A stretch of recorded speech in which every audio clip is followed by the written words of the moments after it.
Well, it's a good morning from the studios of Radio FM88 Mm. Australia on a sunshine day here in Brisbane, Queensland, Australia. Today is our show where we go broadcasting 7 o'clock Florida time on the United States. It's my co-host, Elise, who's sitting right at the very top of the totem pole.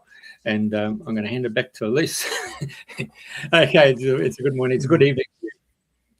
Hello. Yes. Good evening and good morning if you're listening from Australia. I know we have a lot of Australian listeners as well. So hello, everybody. Thank you for being here. I am so grateful for your presence. I am so excited to introduce you to a friend of mine, Lowell Johnson. Lowell and I go back to, I think, 2020. Yeah. And so we met at a retreat and he was one of the presenters and he was presenting about his journey into Telos, or inner earth, below Mount Shasta. And I, thought, oh my God, I got to have him on. We definitely have to catch up. It's been a while. So Lowell, thank you for coming in such short notice. That's just the way things knit together, aren't they? The universe made this happen like it was supposed to, and so I'm delighted to do it when I do. But as I was telling you a little bit ago in the green room, that I've stepped back from this type of broadcasting. I didn't think that I was that interesting a guy in the first place, that I had something that you absolutely had to hear all the time. And then I started to have these extraordinary experiences. And those I thought everybody needed to know about. Over the last few years, you understand then, while this plays out, that as much as that's what I want for you all, most of you aren't ready to hear that. Most of you aren't open enough to even accept the ideas of multidimensional experiences, but they're happening all around you, and it's likely they're happening with you. So I'll leave it there.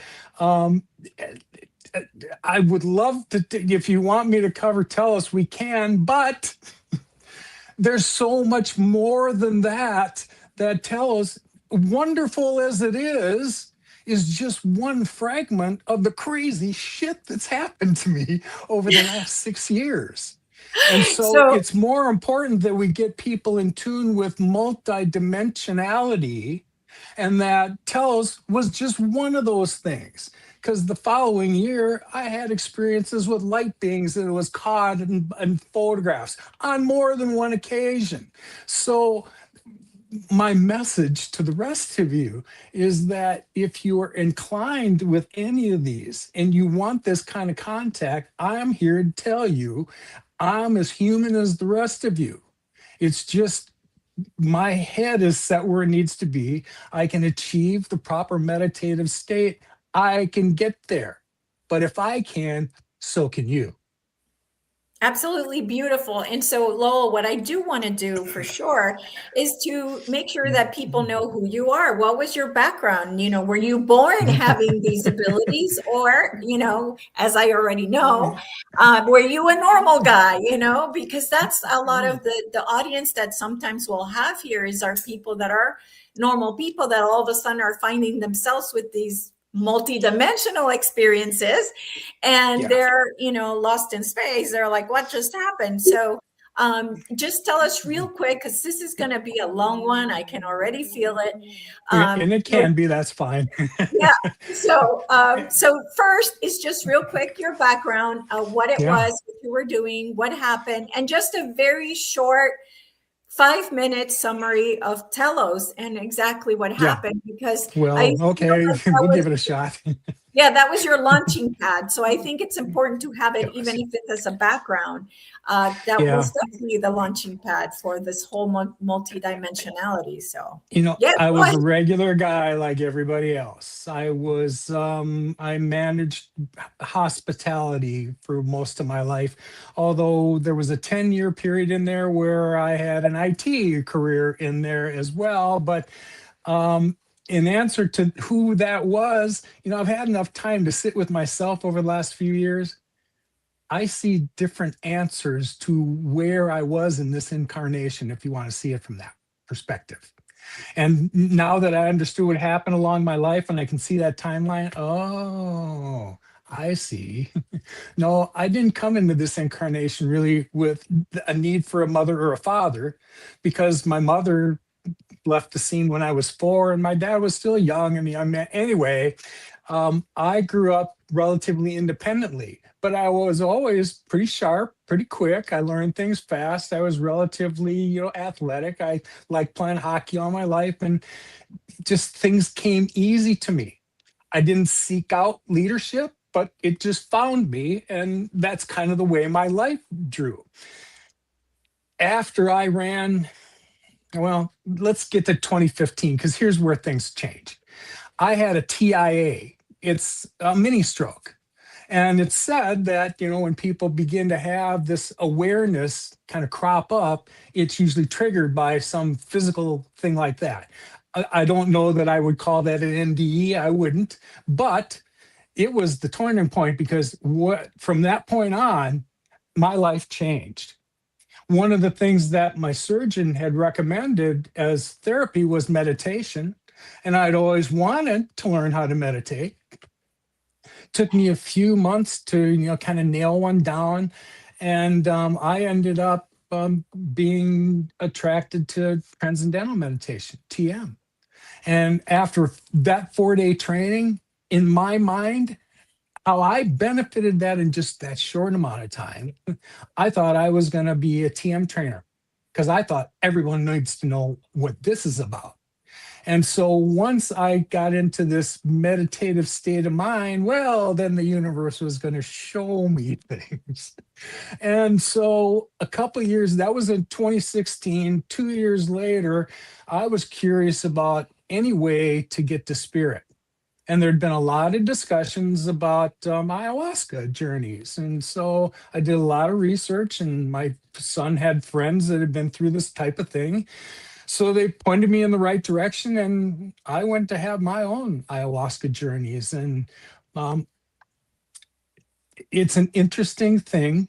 It's absolutely not for everyone. It's definitely not recreational. But my intent going into it is that if there is a way for me to touch spirit with this mechanism, that's what my intention was. The other people in the room had a variety of traumas that they were there to deal with. And Mother Ayahuasca is wonderful for that. Absolutely. That was not what I went there for. But I got what I needed to get out of that. And there were phrases that were uttered during those sessions that came to light later in life that weren't uttered anywhere else than that. So I understand the connection that was made. So then, and when we got to 2019, I was still doing some hospitality consulting. I happened to be in Baton Rouge, and lots of the rabbit holes I was going down just spread more rabbit holes that I had curiosities about. And I just needed, in my little Capricorn way, to satisfy what I needed to know about these things that I need to know for myself. I can't hear from somebody else. I need to know. And so I get like 18 months into this project, and I've got no problems with my employer. I'm the director of hospitality, so I run all the non-gaming operations in this place, and we're about to take a riverboat-based casino and bring it land-based. I love doing those kind of projects. Well, in about June of the last year, I got this urge in me that says, you're supposed to be doing something else. Now I'm having a great time. I'm making 6 figures a year and a bonus, and had, pretty much the world by the tail. I enjoyed my life, but I just had these other curiosities that I needed to satisfy. And I know if I began to speak about the things, that I would find myself in the human resource office pretty quickly. Yes, that's the kind of things you talk about at work, Lowell. So when we got to December, I turned in my resignation. I didn't know what I was going to do after that. I didn't know where revenue was going to. I didn't know any of that. All I know was I had things I needed to get answered, and I was going to go find answers. This was my goal at the time was to leave Louisiana. I was going to buy a house in Las Vegas. I'd already put money down on one. And because the consulting I was doing were for companies out of there anyway.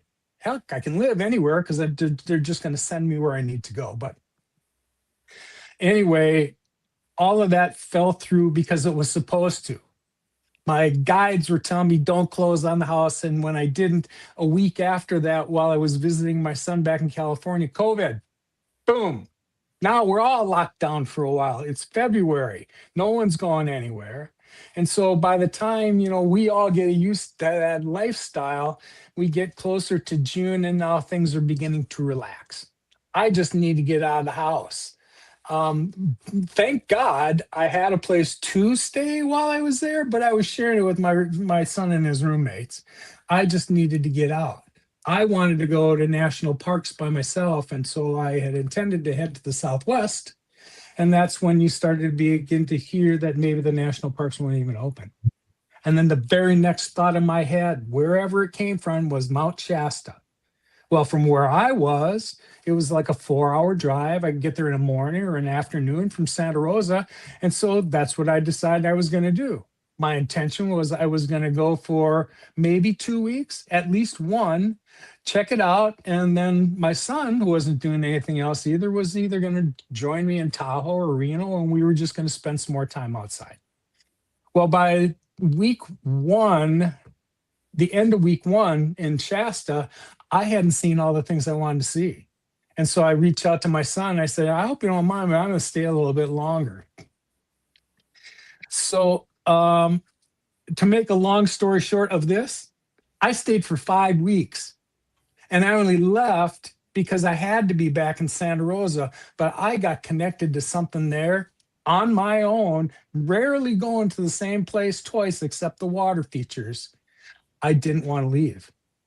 And so it was the last weekend that I was invited in to see Telos. Now, looking back at it, I could tell that when I got to the mountain, that my vibration was high enough to appreciate what was around me. By the end of the month, it was high enough to match their experiences.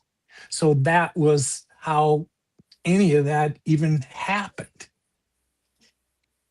I'm going to take a breath. Yeah. So once you were did the whole week, the 4 weeks of whatever, I know that you went up there and you were meditating, right? And that's when it happened. Yeah. I had been drawn, not that I knew anything about energetic things at the time, but that's what I seemed to be drawn to. These areas that, gave off emitted some energy, and those were the things that drew my attention. So on this particular hike this day, I had seen it from over, you've driven to the top of where Old Ski Bowl Trail. Well, where, of course, I took you there. You've been to that place. So when I was sitting at one of the picnic tables on that particular day, I looked off in the distance, and on Shastina, which is the mountain just to the left, it looked like there could have been cave openings. And that was what I was going to look at. They weren't cave openings.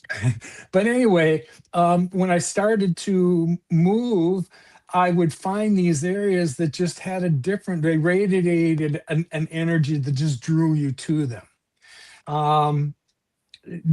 They would be marked like a tree with some rocks around it, with greenery around it that shouldn't be any greenery around it because an avalanche went through here 20 years ago and wiped everything out. Why were those things there? So on this particular day, I'd seen 2 of those areas as I was gaining elevation. And then the third one, when I got up to the second one I'd found, was actually, it looked like it was right against the mountain. There were 3 boulders that came out and kind of formed this little area, enough that I could get into it. And so I sat in there. When I got in it, I was looking off in the distance, and way over there, you can see the parking lot and all the little people over there. Nobody was hiking in the area I went to. So I thought, I anchor my light there first. That's kind of my routine when I go onto the mountain. Here's where my exchange takes place. And then I sat down for a while. I had my back against the mountain. I was having some water, and I was having some grapes, and I was listening to music in my ear pods. And all of a sudden, once I had finished my snacking, I'd put all that stuff back into the bag, and then, the music stopped. I didn't understand. So, I always carry my iPod, my phone in my back pocket. So I leaned forward to pull it out. And when I did, there's no power. And now I feel a breeze from behind me. And when I turn around, there's a hole behind me where I'd just been leaning up against the mountain. And when I stand up, I can see that it's dark, but there's like a little rise where I am, and then it goes down. And as my eyes were adjusting to the light conditions, it looked like there was somebody down there. And that's when I heard someone say, "Do you wish to see Telos?" Oh. I said yes. I said yes. When I got to Alex, is who it turned out to be. It's what he told me I could call him. From where I was standing, I thought it was an adult-sized male about my size. But when I got close enough to see who he really was, this guy was 8 feet and change, at least a head taller than I was, and dressed very similar to the way that Elisa was talking about the Lemurian she ran into in Shasta. Kind of there, it wasn't, I don't know, it's not a cloak, I can't call it that, but it was white on this day. Like a robe, like a white robe. Well, kind of, yeah, like linen, like kind of. It's not really anything I was familiar with, and not the thing you'd see on the street, but he had some ribbons on it.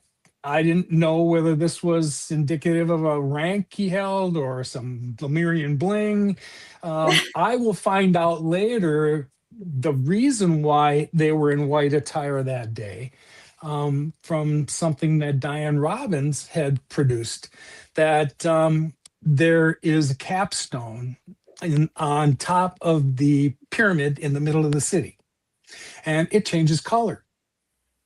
That color affects the aura of what takes place in the area that day. And it was Sunday. Sundays are white. So that's why what I saw them, and it was white, and I didn't understand that until months later. He was flawless, like whatever skin they have. And I can only equate that here is what our form is going to look like when it's more crystalline based and not carbon based. The ones that last for thousands of years as opposed to the ones that last for 80 to 100 years. Just flawless. So he told me to walk with him. I'm just kind of breezing through the story because there's lots of other things to talk about. And he was advising me about the nature of Telos. What's there, how many levels it had, who was there, what was on each level. And then he was going to take me on a little tour. By the time we got to the bottom of this incline, I still hadn't made out, how did I get in here and how did any of this work? And because when I turned around at the last minute to look behind me where I'd come from, there was no light back there at all. So, okay, now I understand the idea of portals and vortexes. I get that because something opened up and let me inside here, but I'm boots on the ground. So he guides me to this craft that does like a hoverboard, but you sit on it. It's like 6 by 6. There's like a couple of chairs on the top of it, no console. And as soon as my butt hit it, this thing elevated and off we went. There were a series of, we came through what I came to understand was a lava tube. That's how we got in here, and there were other lava tubes that left this area. Well, we went through one, and it eventually dead-end into the main level. Now, when we got there and came into that space, he took us up so you could get the cityscape view of it. So the city is circular in, orientation. I looked up because it's like daylight. It's like the sun is bright and it's illuminating everything. I can't see whatever the top of this space is supposed to be. And I don't see a sun. So I don't understand where the light's coming from either. Later, I will understand that's infused into the crystals that are all over the city, and they're geared to, light, just like a circadian clock in the same way. Took me to the third level to show me their hydroponic gardens, which blew me away. I've never seen anything like it. There was very little dirt, but here, this was allegedly fed everybody here. Now, Wow. from what I understood, when Lemuria sank and the preparations to move beneath Mount Shasta were made, the provisions there were made for 2 million. Well, 25,000, as we understand it, actually made it. So they have propagated since then. What I understood, a few years back is that there were like 1.2 million Lemurians in some form on the planet right now. Oh, wow. Yes, well, there's been an update since then.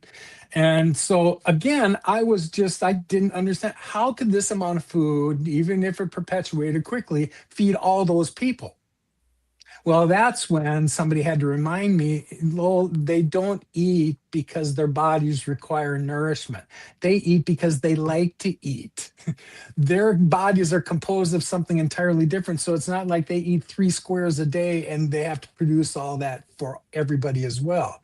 Now, that update I was telling you about, as of 2 years ago, there are 4.8 million Lemurians on the planet. Wow. Yes. Are they all underground? No. Okay. No. And I will reveal a secret that I've known for a long time now, and I didn't really talk about it at all.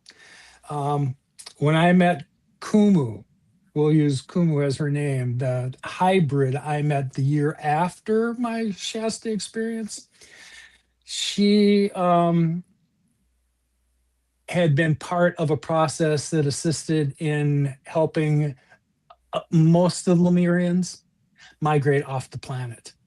That would have been, it was in 2020 when that happened. So it would have been 11 years before that. There was so much chaos going on the surface that was beginning to affect inner Earth realms. Wow. And they were going to protect their frequency. And so off they went.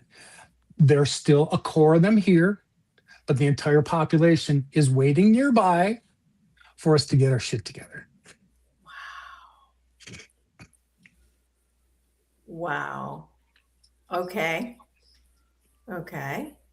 So, how did that whole story end? How did the Telos story end? Well, toward the end, I got to sit with the council, members of the council, not the council. I went to the council chambers, which was an interesting building and had some cool energetics. As soon as you walked into this space, I want you to think of the best hug you've ever had. And that sensation was just kind of impressing itself on my heart core the entire time I was in this space. So if you didn't feel love before you came in here, oh my God, you were like bathed in this room. Oh, wow. There was a round table with 13 chairs around it. This is the council chambers. And so while Alex and I had entered the room, 4 more people entered from another place. And 5. Adama, who I assumed was Adama based on photographs I've seen, they do not do this guy justice, but that's who it turned out to be. And so then for there were... people that don't know who Adama is, because we do have a lot of people that this is all new information. So who is Adama? Adam is the head priest in Telos for the Lemurians. He is in charge, as is the council. Their job isn't to govern anything. It's to help these people advance in their spiritual lives. That is the council's job. So he's in charge of that. There were 4 other females that flanked him as well. And so toward the end of this is when we all sat down. They pointed to a chair for me to sit down, and 3 of them sat on this side, and 3 of them sat on this side. And then each one of them took a turn and for a couple minutes explained, who they were and what they did. And I can't remember any of them other than Alex Adama and the very first one, Shyama, because from this point forward, she did most of the speaking. She was going to explain why I was there and why this was all happening when it happened then.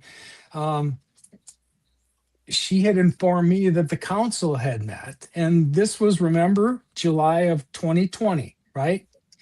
In my mind, winter solstice this year is the day that the expectations for me, uninformed as they might have been, was the day that the shift was actually going to engage.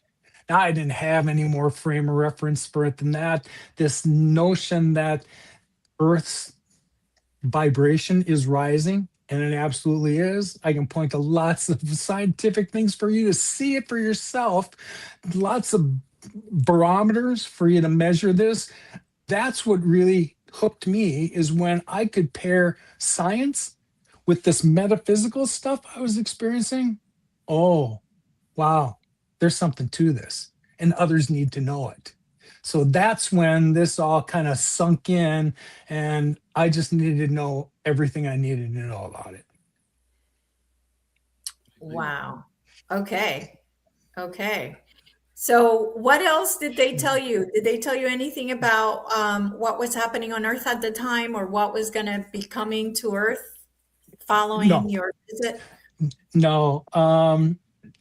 They had just agreed that they saw that this time was imminent and that they were preparing and that they were looking forward to rejoining the surface. They have plenty of wonderful technologies to share with us once, we're in a position to receive it.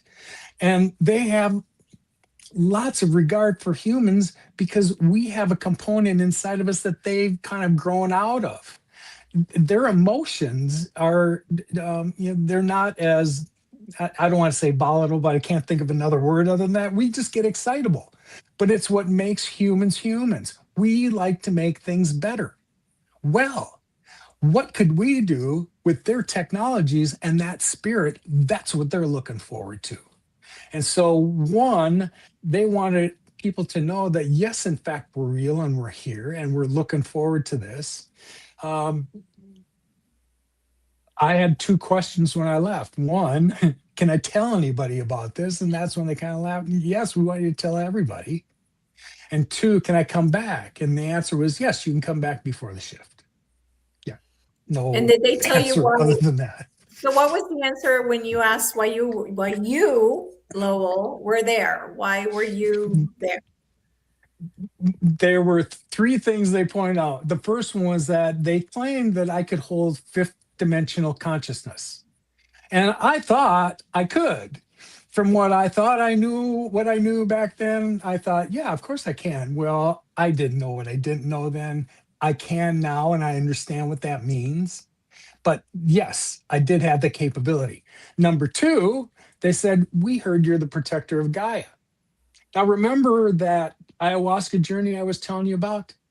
Yep. Yeah, Mother Ayahuasca called me that 2 years prior, and no one had ever heard that before. I'd never told the story about it. So how did they know?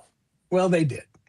And then the third was that they were reaching and trying to help me understand my Lemurian roots, because I signed up to incarnate on this side to assist in the process. Because that's what it was going to take. There needed to be more physical seedings here to help anchor what needs to be anchored for the shift to take place.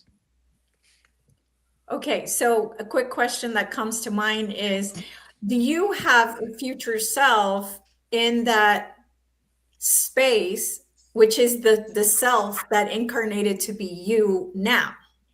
That's how I understand it. I know that sounds confusing, and to others that are listening to this, it will be. But when all of this multidimensional stuff had started to happen, and the idea that your future self was showing up, that's what I thought it was.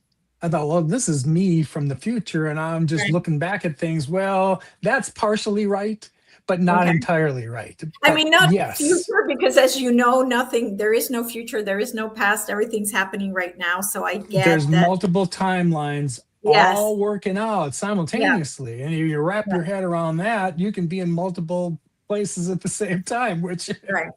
I've been astral traveling like crazy since I got back to Santa Rosa. Oh, wow. Okay. Well, we'll have to talk about that some other time. Another time. Yes, that's a whole another topic. And that's more a mechanism of being in the right setting. Because energetically, all those circumstances have to be right in order for you to feel like you can leave your body. And it's not that I hadn't done it before, but man, it seems to be a lot more regular now in the last couple weeks. And there Oh, was something unsettling that happened. So I'll share it with you. I took the train back to California from Minnesota. I just wanted to take the train. And anyway, along the way, at night while we were sleeping, I turned to the right. I could tell the train was turning down a curve to the left. And all of a sudden, the room started to spin. Like those times when you've had way too much to drink and you can't control it anymore, like vertigo kicked in big time. So I had to lay on my back and close my eyes until the room would stop spinning. And it took a while for that to stop happening. Now, I didn't know what to equate it to. I had an idea because I lived in Denver for a while, and I understood the nature of altitude sickness because I'd had it once while I went up to the top of Mount Evans one day. Oh, I see what this is like. You know, your head gets really dizzy. You just need to drink a lot of water and just be mindful. You've just changed a bunch of elevation. And it wasn't like we weren't going through the Rockies on this train track. So there was something to that. But explain to me then why, when I got back to Santa Rosa, it happened again. And not just once, it happened a couple of times. And you know when it happened? It happened after those, when I would get up in the morning after these ideas of this astral travel. In my head, I come to understand it. My body is getting used to my soul or whatever traveled off. I'm getting used to the physicality again. And it gets harder and harder every time you go out to come back and readjust into this physicality. okay. That makes total sense. I know that I've It heard does. that paralysis, what's it called? Sleep paralysis is kind of the same thing. It can be, yes. Yeah. Yeah. Wow. So, Anyway, these are just, to me, these are the level ups. And here's where I'd love to talk about this with somebody else that might be having the same thing, because I'd love to hear somebody else's take on this too. I can't be the only one. well, yeah, of course. Absolutely. I mean, I can tell you, it's not happening to me. So, Not yet. but I think the body has been up leveling in certain areas. At least for me, I had to open my heart, and that happened this year when I went to a Joe Dispenza conference, and that definitely happened, which I think was the kind of the last thing that needed to happen. And But the most important. yes, for sure, for sure. Mhm. So going back to the experience, because I don't want to lose, I'm very linear. Me too. So, I still have that engineering mind.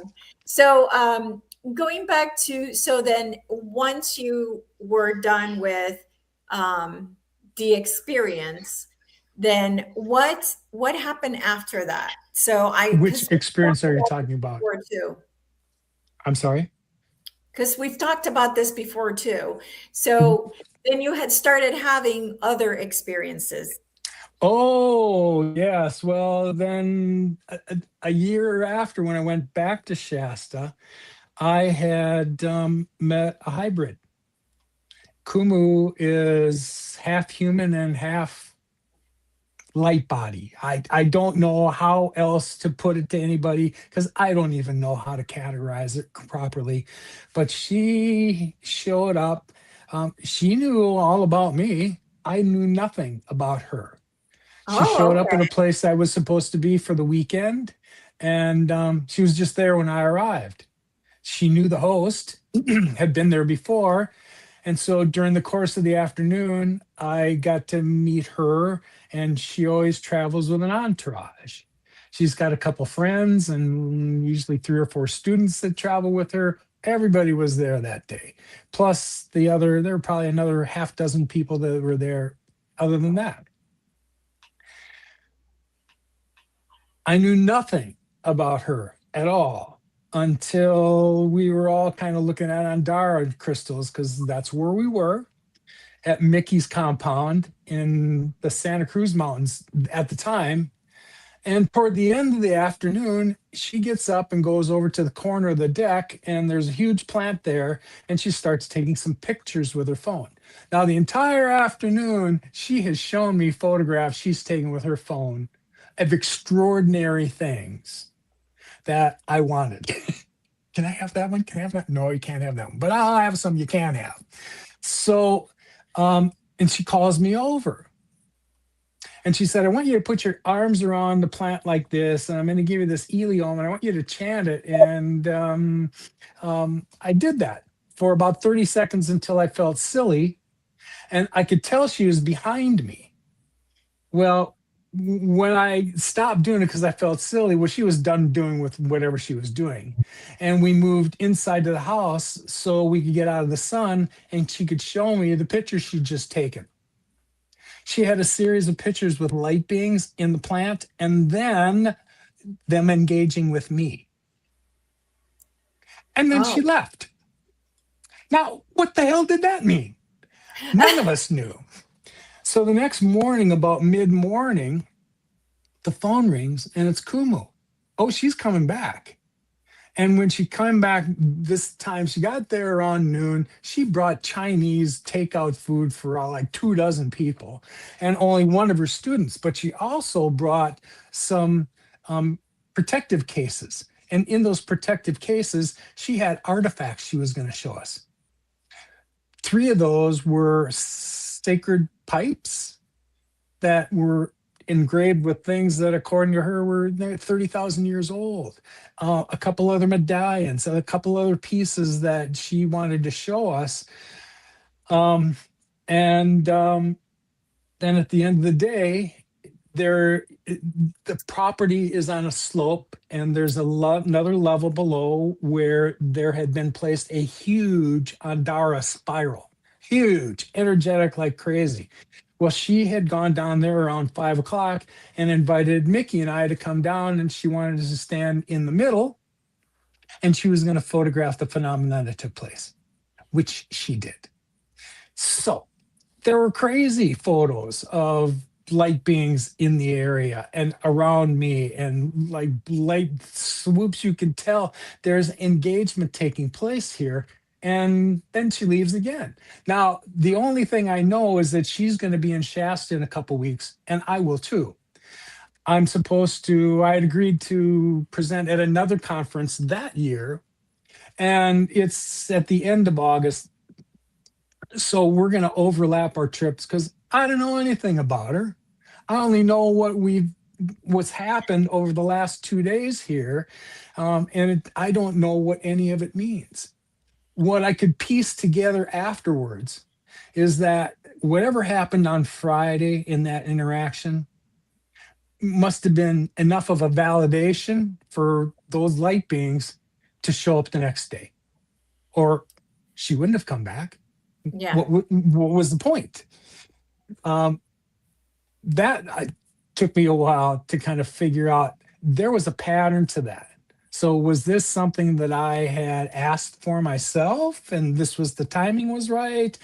I don't know the answer to any of that. All I know is from that point on, I've had engagements with light beings that show up everywhere, different forms, but they're here. Yes. And again, I'm just supposed to hold that up as an example for the rest of you to see you can do this too. Right. And that they're here, that they are here, that there are. That's the most important part. Yeah, that absolutely. they're around us. We just can't see them because they're vibrating so high, right? So imagine us, we're vibrating like this and they're vibrating like this, right? Yes.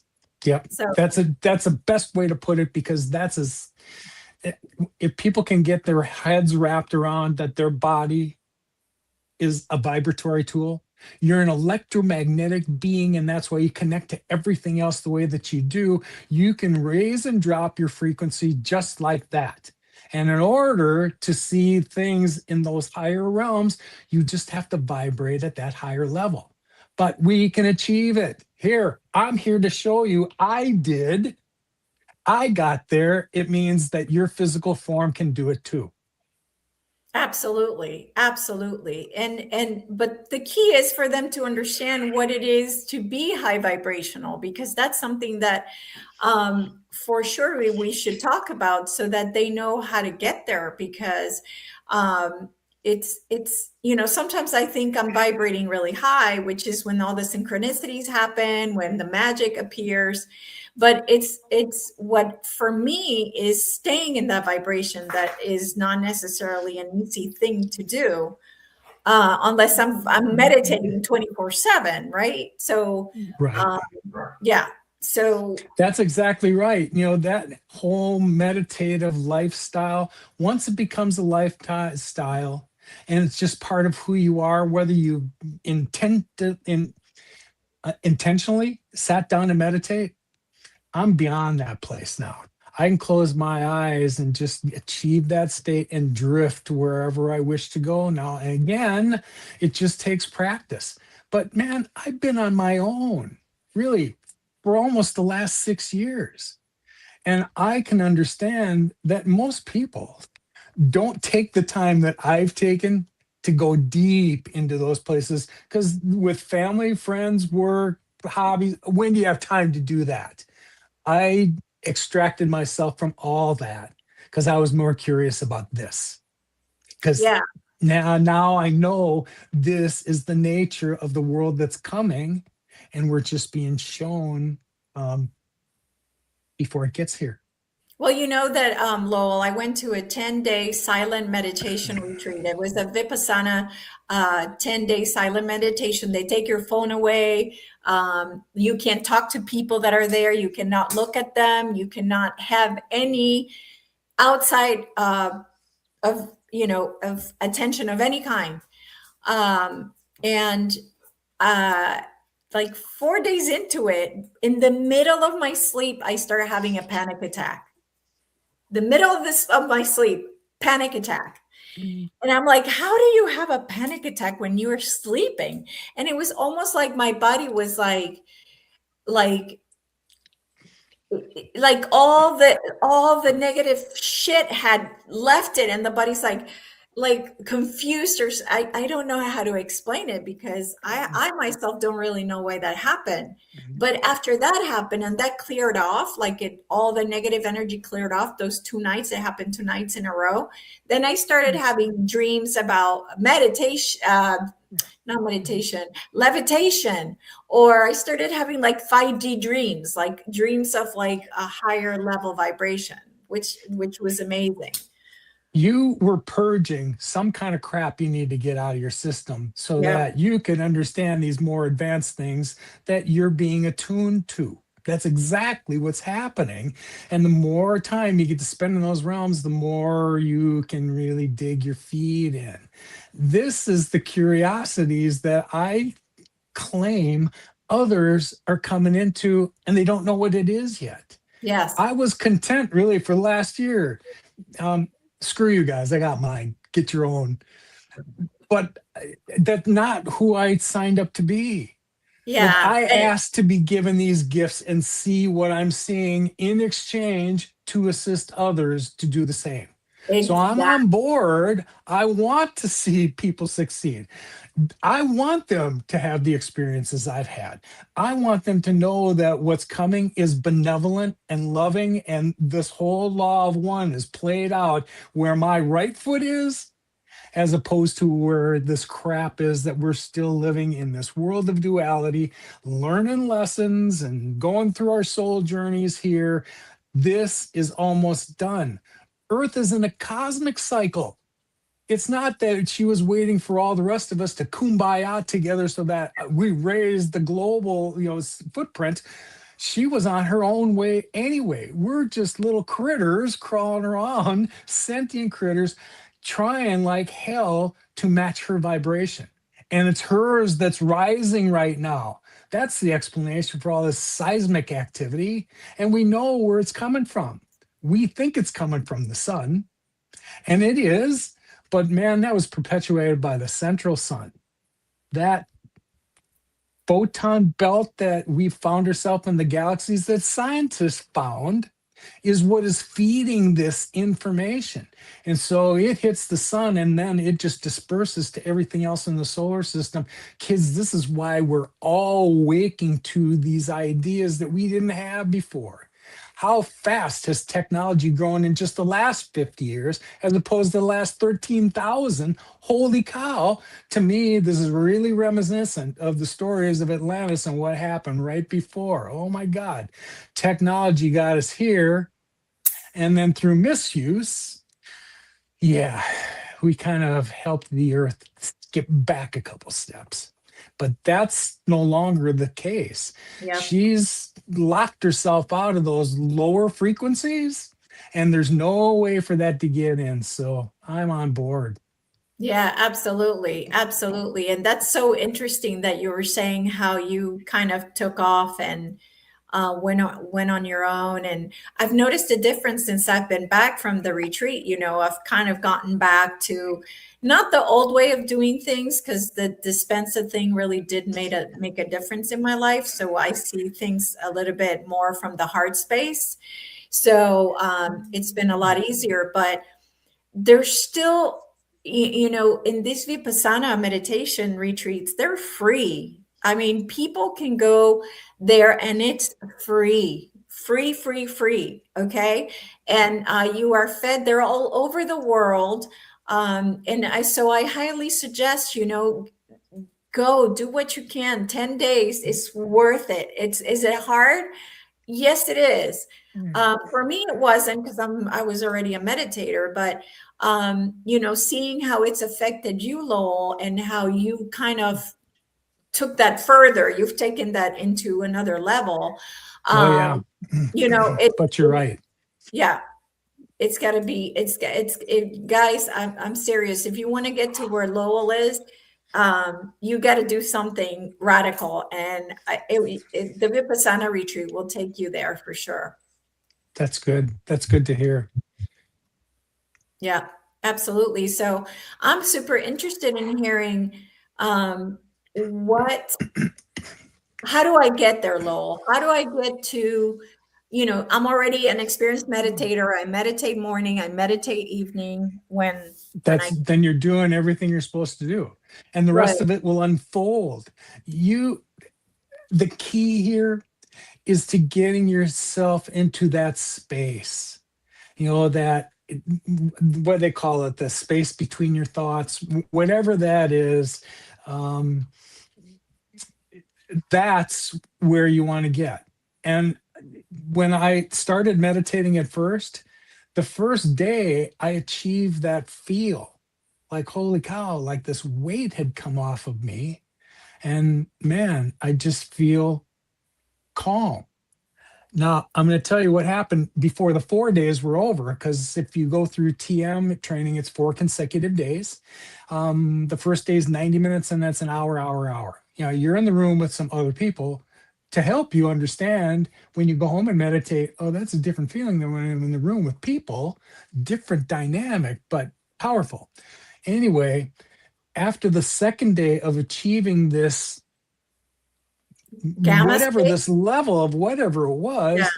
I used to carry what I thought was indigestion in my system that would pop up every now and then and irritate my system.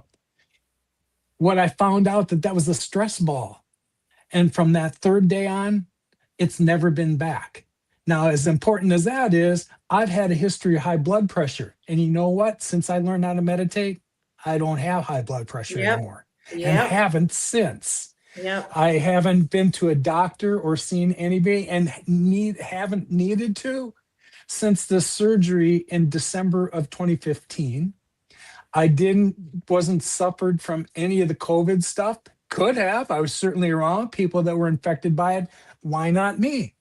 I didn't take the shots. Why was I protected from it? You got to think that once you achieve these higher levels of thinking and experiences, that comes with a certain amount of healing that you don't understand. Well, I think that things like that don't exist in the fifth dimensional plane. So if you're vibing really high, not only can reptilians not see you because you vibrate out of their view, but you also vibrate out of the 3D virus and bacteria and like all that stuff, or at least that's my opinion. That's what it's mine too. We produce those things that make us sick. We make our minds tell us we have those things. It's the mind. And if you stop doing that, you're not introducing things. That whole thoughts are things, make that your mantra. If you haven't figured that out yet, the things that pass through your head are the things that come into your reality. Practice that for a week intentionally and see if I'm not right. And then live your life like that the rest of the way. I'm telling you, it'll be a lot smoother. So what comes to mind, Lowell, have you seen the movie Source? It's Within You from Dr. Joe Dispenza. Have you seen that movie? He put it on Amazon. I don't think I have. Okay. In it, people are getting healed from cancer, from crazy shit on his conferences. Okay. So he started doing some research with he hired people from Harvard and from here and from there. And they came out with all this information. And in that video, a woman grew a thyroid from zero. They took it out and she grew a thyroid, and a man grew part of his colon. So this is the power of the mind, that we literally can grow anything. It's crazy. In my mind, that's the metaphysical side of us that we have been ignoring. It's been dormant in every human being. And once you can tap into that, you'll find healing. You'll find the ways to do it yourself. It comes from inside of you. But I so resonate with that. I just can't tell you. I'm glad you said that. And you would love it because it's about the power of meditation. Like literally, it shows when people meditate, he shows you the charts of the head of these people that were able to get in the gamma state. And the stuff that's in there, it's all scientific based. That's why I love it, because scientifically, he has proven that meditation literally changes your life. Like it changes your mind. It changes your physical. Oh, he said after his retreats, 100% of the people, like their GI tracts are healed. And what else did he say? Oh, people look younger. They started taking pictures of people before and after the retreat. They also look younger. So it's so powerful. Yes. To the mind and taking the mind and molding it and telling it what it's going to think about and not think about. Because when you think about something, right, you give it power and you create it. So that's what happens with these viruses and all this stuff. If you give it attention, guess what? It's going to appear. Yeah. That phrase, what you feed is what you get. So if you want to feed out negativity because you're pissed off about something and you want some retribution, guess what you're going to get back in return? That very thing. I learned that when I ruled that out of my thinking, I don't draw those people into my field. That's not around me anywhere I go. I've come to expect it now. For a while, I used to pay attention to it just so I could see the differences. But man, it's just the way my life is right now. And it's not like the world is not in chaos. And I've been moving around the country a lot, so I see a lot of things, and I'm engaging with a lot of people in different places. I have not had those lousy experiences Right. that we Right. see on the news. Yep. Absolutely. Because when you're vibrating, when you're in a different dimension, right? When you're vibrating at a different place, you're going to see things that other people don't see. So what I Correct. noticed is when we were a friend of mine and I were vibing really high. We were in Whole Foods, and there was lines down each aisle. And then all of a sudden I see on the side that there was an open register and nobody's going to this register. And I'm looking at people pointing, like saying, hey, there's an open register. And literally they couldn't see me. They were like, and I'm like, okay, fine. Then I'm going to go and do the empty register. So I didn't have to make the line. So you see things that other people can't see because you are vibing in a different place. That's exactly right. So how do we help people get there? I wish I could tell you I had a roadmap and a 1, 2, 3 way for you to do that. Just however you learn to meditate, TM worked for me, doesn't need to be TM. It's whatever gets you there. That is the key to accessing all of the things I've talked about, I get access to. Once you can achieve that state, you're most of the way there. Now It's all about your intent. So those things that you want to think about, do you want contact? I promise you will have it. What types of contact you want? Do you want contact with inner earth beings who are here waiting? You can have that. You want to have them with ETs? Because we've also had that. What do you think those blue orbs that are coming around, floating around are?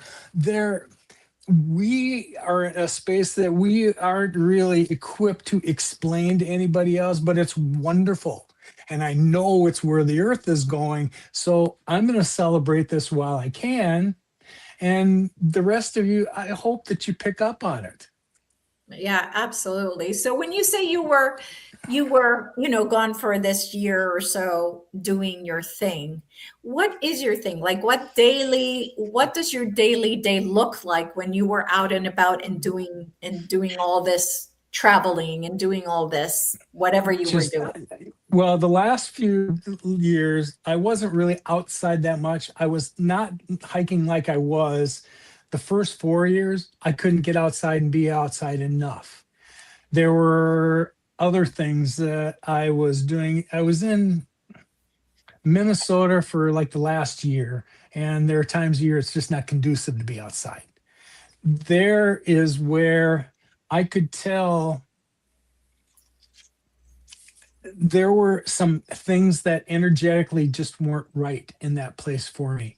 And it didn't allow me to get into that state. I just needed to make a change. I was there longer than I probably should have been.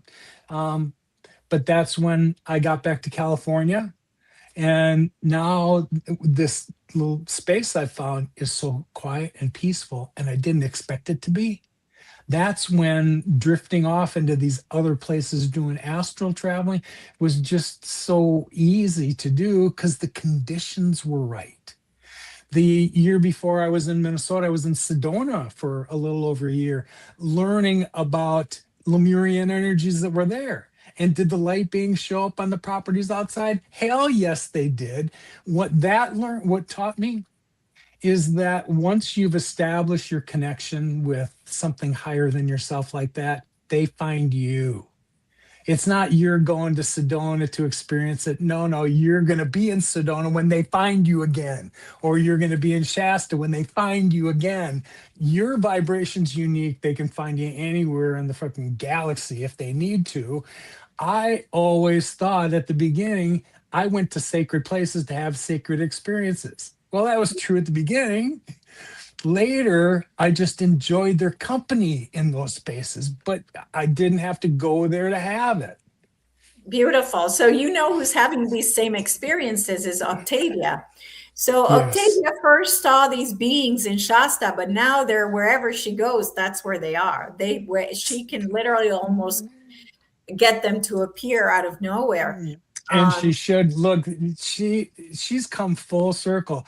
I met her when she just started talking about Pleiadians, because that's where I was in my journey. Exactly. And she and I have been connected since then. So it's great to see her finally come to that conclusion. But you really can't until that much time and experience passes. Now you have a frame of reference. Oh, I had this and I had that. Now I know what happens. I don't have to be in a particular place, and there they are. Yes, absolutely. And she received a message when she was in Shasta that she needed to buy land so that she could have people come over and she could show them the beings that were these light beings that were showing up at night. So she has plenty of pictures. But that was the idea, was that she would be like the bridge between those beings and other people seeing them as well, not just her. That's an important word, and I want you to embrace that. But I'm going to call you an ambassador. We are all being prepped to be ambassadors for them and the rest of our surface brothers and sisters who don't get it yet. We're going to be the ones that are going to bring some sense to all of this when the nut really cracks and people got questions that they don't have answers for. Dave Wallace, who I met along the way, and I used to have conversations about this, because Dave, after going somewhere else and then coming back, would have visitors in his space. And we kind of learned that these were like advanced teams from other civilizations. Look, they're coming to learn what Earth is like before they come to visit, so they can go back and tell their colleagues what to expect when they get here. We're all ambassadors that way. And I hope more people get on board, because they're going to be here sooner than we expect. And if there was one thing I could wish for all of humanity, is that you didn't frickin' freak out the first time you have your experience. Right? You're probably going to, because I did. But don't let fear get in the way. You're going to see extraordinary things and have extraordinary experiences you have not had before. Please don't let that deter you. There's stuff in there meant for you to see and experience, and man, it'll just be joyful. Yeah, absolutely. Absolutely. So, you also mentioned that there was these things you wanted to talk about. So what is this, what you wanted to discuss, the multidimensionality of? Yes. Yeah. To me, that's more important. That revelation came after when Kumu took pictures of light beings, and I felt the presence, and there was a day, there was an exchange that took place. Oh my goodness. That's when I could put these things into perspective. Okay, Telos, light beings, multidimensional experiences. I didn't have a framework for any of that either. They were just all part of it. But man, if you stop to tell one story, it's like Gene Roddenberry wrote this episode. Yeah, well, I know it's funny because you've been telling the Telos story for a while. So I understand why you're like, okay, I don't want to talk about that. I want to talk about this. But I feel like this is the hook. This is when you're throwing out the cast and you're trying to get people to bite, I feel like that story is the story that brings them in. So then you can teach them to say, hey, you want to have this experience, then this is what you have to do to get there. Yeah. So don't like you don't want to censor it. You're not the first one that said that. And I agree. I do agree. Look, Telos was a wonderful experience. But what I wanted, it's not likely you're going to experience this the same way I did. That's one of the reasons I don't want to really build your expectations up. I want to build your expectations up that you're going to have extraordinary experiences, not like mine, but you will have them. You're going to step into a different dimension. And based on whatever you experience there, you'll have those stories to come back and tell. If Shasta and Telos was one of the places you visit, it's damn likely you're going to come back and tell stories about Lemurian contact, because it'll happen. It's happening now. During each year I went back, remember when I told you at first I was seeking out energetic places? They just seem to be easier to find, and there are more of them now. Like they're not meant to be hidden anymore. And Shasta's just one place with that kind of sacred energy. There's lots of it everywhere. Yes, absolutely. You know, it's interesting when when I was camping there with Octavia, we saw craft. Oh my gosh, I haven't told you this, Lowell. Okay, so I was camping with Octavia at the butt of the mountain, freezing our asses off. It was 30 degrees and we're in camp in freaking tents, okay? But during the night, while we were doing, like, we were playing the drum and we're, calling them over. And of course, they're up on top, just constantly going. And, you see them up and down. But I look into the mountain and I see this light on the mountain. And I'm thinking like, okay, that can't be a flashlight, because if it was a flashlight, I wouldn't see it. This would have to be a 10-foot light in order for me to see it from the bottom of the mountain to look like a flashlight up there, right? Mm-hmm. So then Octavia tells me nobody saw it. I was the only one who saw it. So then in the middle of the night, Octavia gets up to go to the bathroom. And she said they were everywhere on the mountain. So I wanted to ask you if you ever experienced that or ever saw anything like that. I have. I've seen it a couple times, and I do that because I like to stargaze. And I like to go up to the top of the mountain up there on Old Ski Bowl Trail, or as close as I can get to it, because there's zero light pollution up there. Yes. And I think it was like the third day I was in Shasta, I heard somebody talking about that place. And people went up there to stargaze, and I didn't know anything about it. I said, "Can anybody go?" And they said, "It's a parking lot." So after that, like 5 out of 7 nights, I'd be up there on the mountain watching the sky until either it got too cold or I was just tired and I went back to my room. But it was incredible. The first few nights I was there was a new moon.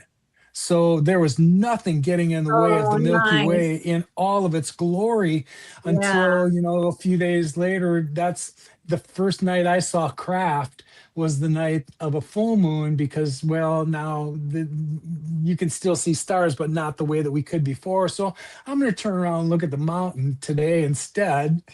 And that's when the first one I had looked for showed up. But this one, so what I'm talking about though, Lowell, is on the mountain, not yes, above I know what you're saying. In the sky. Yeah. It's actually like if somebody was hiking in the middle of the mountain and there was this light there. Yes, that's what it looked like. I know what you're saying. I gave you that frame of reference so I could kind of give you an idea where I was sitting. But looking at the mountain like that during those periods when nobody's awake, nobody's hiking around there, and you see lots of things that look like flashlights. Yeah. They would have to be 10 feet high. Listen, to see it from where I was all the way up there, it would have to be a 10-foot light. It would have to be a huge light. It would, it's, and Shanna, yes, we already talked about meeting the Telosian when we were behind the scenes before we started the show. I told him about our story that we met a Telosian. But maybe next time we won't blow the poor guy off. I know. Oh my God, that was so. That was Anyway. Hey, you don't know what you don't know until the time comes. You went out looking for a Lemurian. They gave you what you asked for. You didn't recognize it as such at the time. That's exactly what they said. They said, "Well, you wanted to meet us, so it just came out." Yeah. And that there's something special to that, because there are Lemurians that live in Shasta, and when you see them, you know who they are, but they like to be sequestered. They're they don't really come out and do what they used to do. They used to engage until like the 40s. It was well known they would come in and trade and be Oh, active, wow. and then all of a sudden they weren't. Well, Wow. if you take a look at what changed on the globe in the 40s, we were given wisdom about atomic power. So Yeah, what did we exactly. do with it?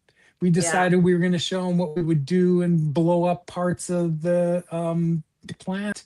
Yeah. So here, in my mind, is exactly where that hands-off policy for human beings from extraterrestrials, all of a sudden that was out the window, because they're not going to allow us to damage a cosmic asset that isn't ours, that we occupy for 80 years or so before we do. That's not going to happen again. And so that's when I learned that this influx of contact and reports about it all seemed to begin in the 40s and then grew. That's a whole nother kettle of fish, and things that the government knew and documented that you don't know that they knew, but I do. Yeah. Yeah, Yes. absolutely. Absolutely. I did see a video of yours that you were explaining about something with Dave Wallace, and then the 3-letter agencies got involved. So I want to hear about that, but not right now. That should be another show. But That's coming. There's something going on in the background, guys. Like, I want you to understand that not everyone that works in government capacities are outside of the ideas that we're having. That there are a few of them that have had their own experiences and are looking for their own answers. And when they started to listen to podcasts Dave and I were doing, we started to hear from them.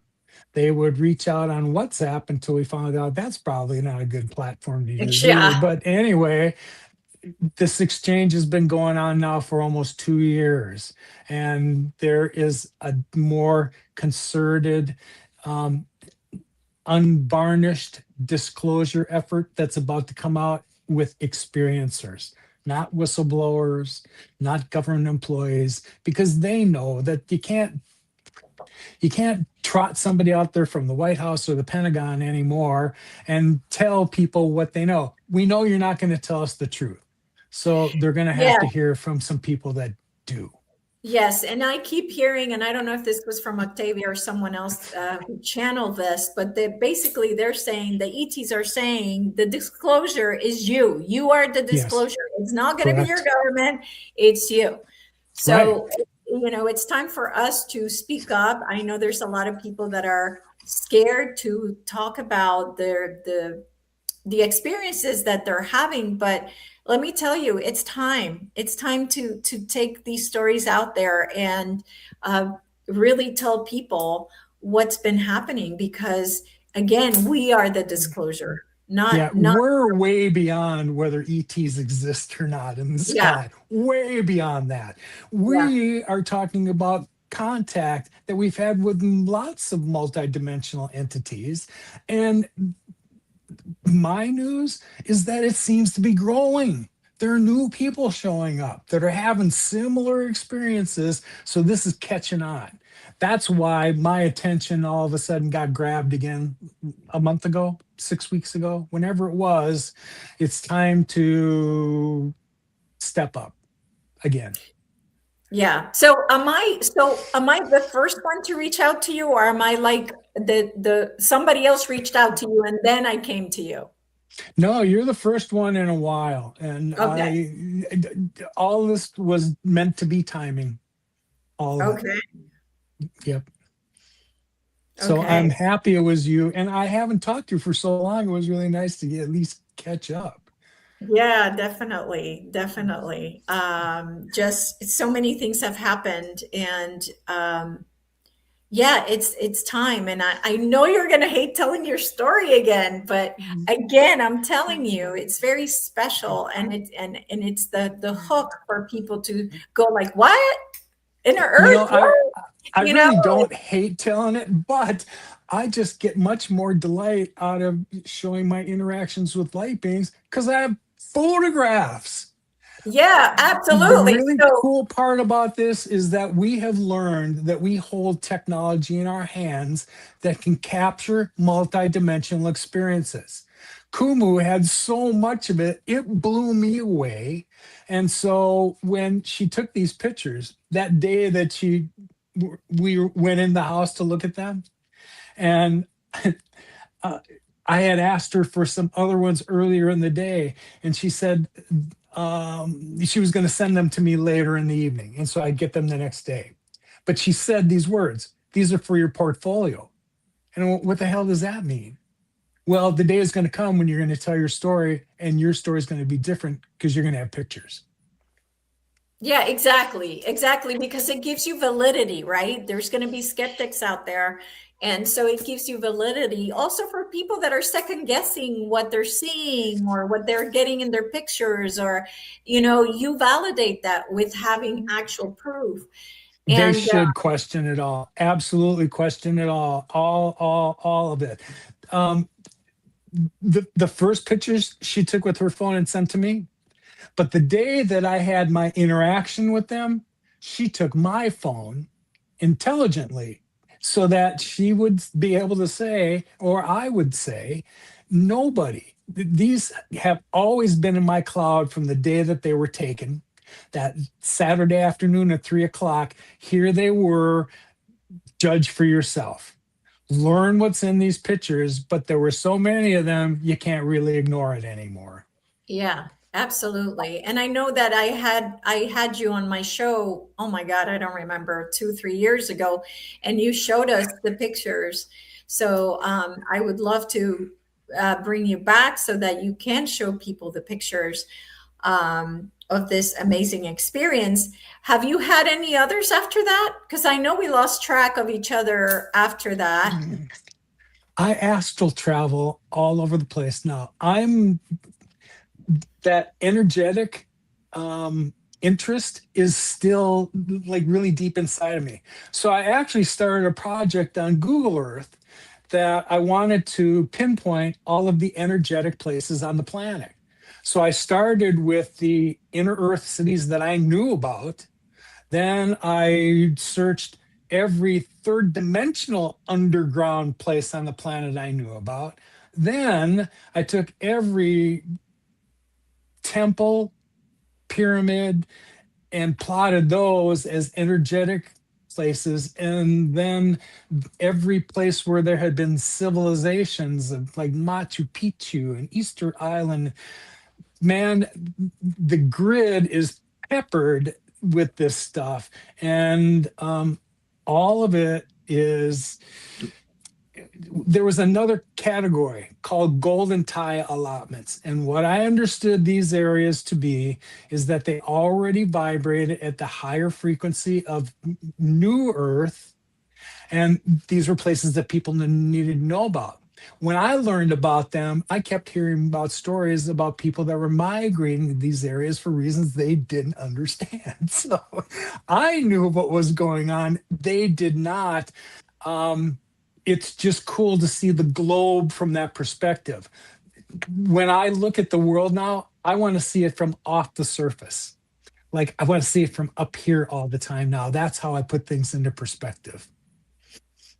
Yeah, well, the good news is if you astral travel, you can do that anytime. So I'm learning that now. You know, it was a new concept to me. I had done it a few times before, not with any regularity, but all of a sudden, like in the last 2 weeks, this is like kicking on. Like if you choose this, you can take off in it. So stay tuned. yeah, how exciting. That's exciting. Do you keep in touch with these Telos people, with Alex or Adama or? There are so many others that I would love to go back and do that again. I would love to go back to Telos, but there are other places I'm really interested in.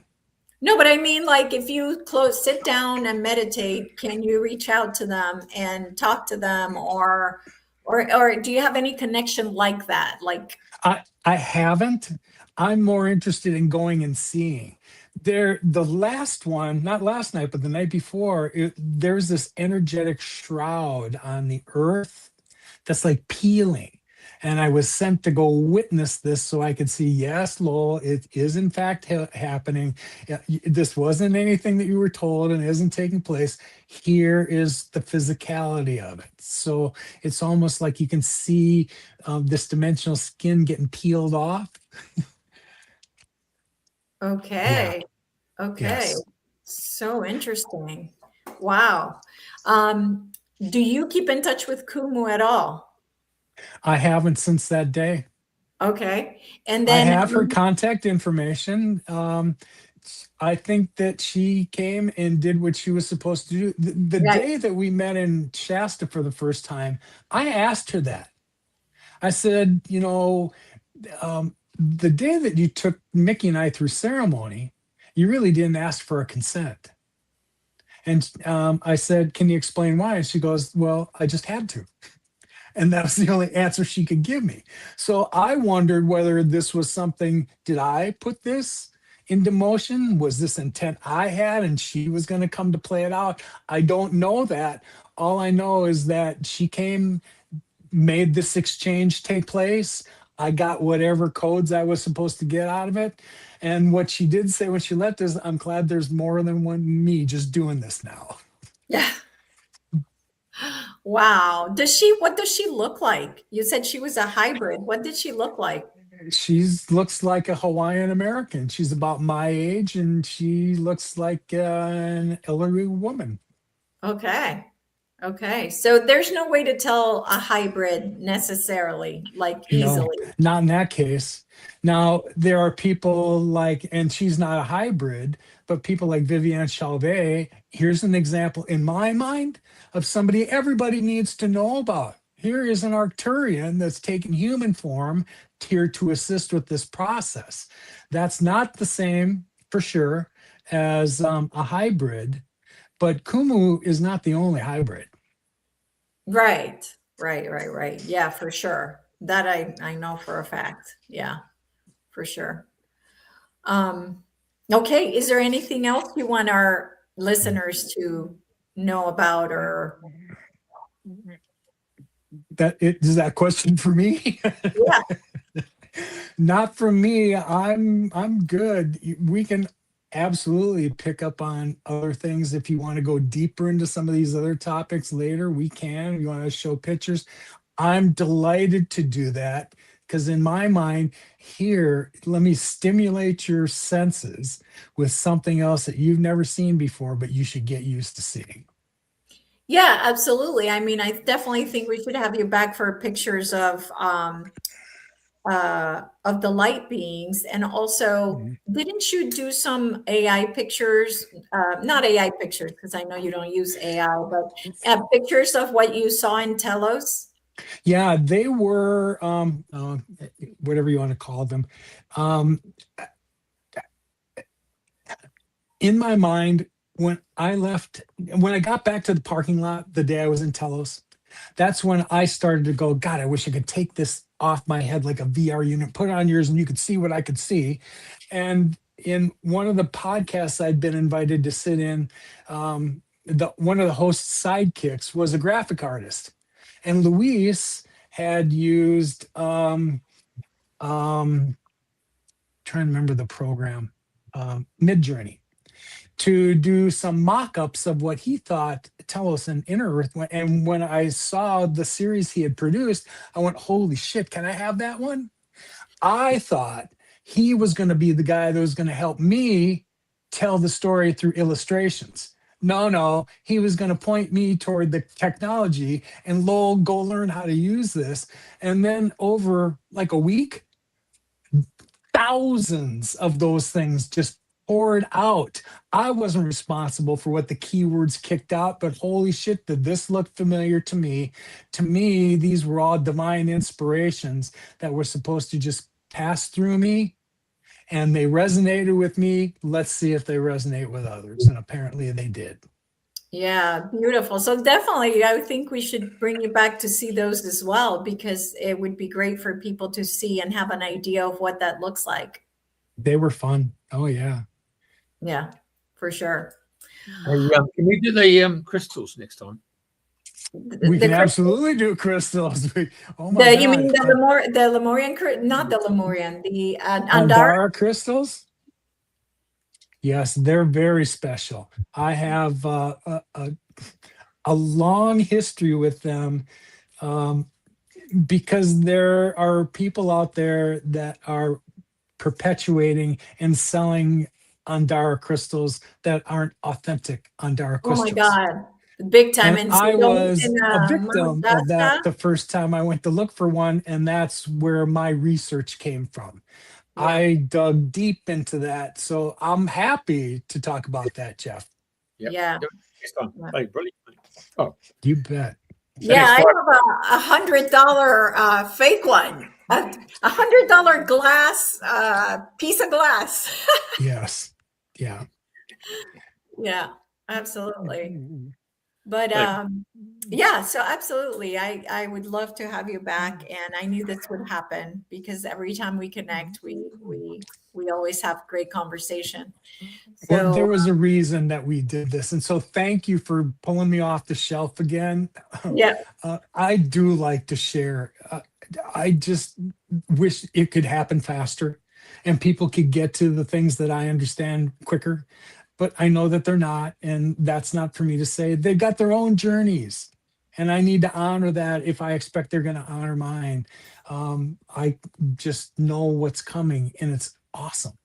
it is. It is. It's very exciting. Very, very exciting. So yeah, let's help elevate as we can. That's why we're here. So I'm happy to help. Yeah, awesome. come and tell us about what's going on in Australia. I've got plenty of contacts in Australia that I've been watching the statistics from the stuff I had been doing, and I found people all over the planet were listening to podcasts or YouTube or had visited the website. I was kind of surprised. Now I'd always been curious. When I got into IT, it was right at the inception of the World Wide Web. And so, of course, I understood everything there was about that. And when I wanted to track IP addresses and see where all this communication came from, man, the world is not as big a place as I thought it was.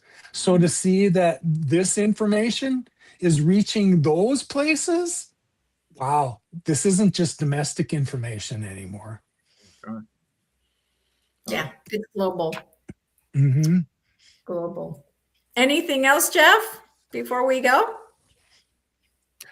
No, we can have that private chat in the green room. All right, excellent. Well, thank you, Lowell, for coming in such short notice. You really got me out of a bind, and I am so grateful about that. Thank you, everybody on the chat who participated, and thank you to everybody who's listening to us and sharing our knowledge so that we can, awaken more of the tribe, as many as we can. The more people we get to wake up, the faster we're going to go. So let's go. Thank you, everybody. Don't forget, you guys have gone off on daylight saving now, isn't it? So Australians have to be more aware that we're coming in an hour earlier. Oh, yep. Forgot about that. Okay.